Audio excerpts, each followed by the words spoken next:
been in the pickle for 5 to 10 minutes. This is the way that they come out, and these aren't clean enough yet. And so the process that we're going to go to now is I'm going to take a Scotch-Brite pad, and I'm going to take some Bonami, and I'm going to put it on the metal, and I'm going to do some elbow grease, and I'm going to scrub off the rest of the oxides that are on there. And I'm only going to do part of this so you can see the difference. And what we're looking for is the metallic look. This oxides, if we solder on it, the solder will stick to the oxides, but the oxides will just pull off and your solder joint will come apart. So it's really important that you clean your pieces. Same thing with the copper here. And lots of times if you don't get off this copper when you go start hammering it, your end of your hammerhead and your anvil will be copper colored. And that's telling you that you're not cleaning the piece well enough. And you need to do both sides.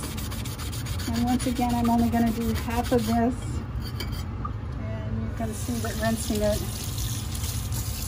the difference that's there. This all needs to come off. And the silver piece should clean up pretty good.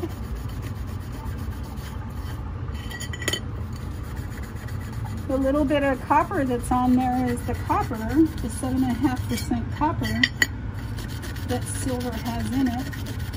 It came to the surface while heating it because I didn't have flux on it. So you can see that there's more copper here than on the side that I fluxed that was there, which is interesting. And then I'll get these cleaned up. Dry them really well. Everybody's going to be bringing a hand towel to class so that they're not using so much paper towels. Paper towels, it's kind of a waste.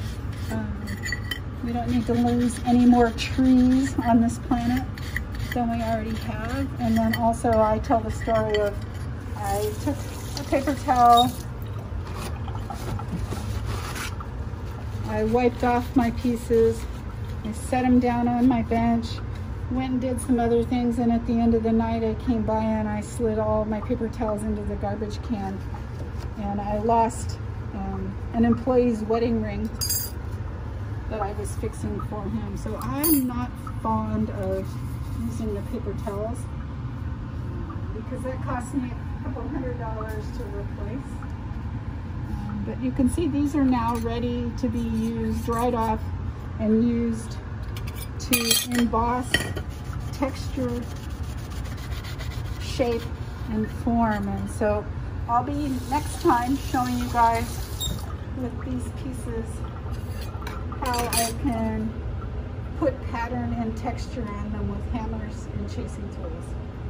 So the annealing process, you use the torch, you put it in the pickle. After it comes out, you dry it really well, and then clean it so there's no oxides on it, and then you're ready.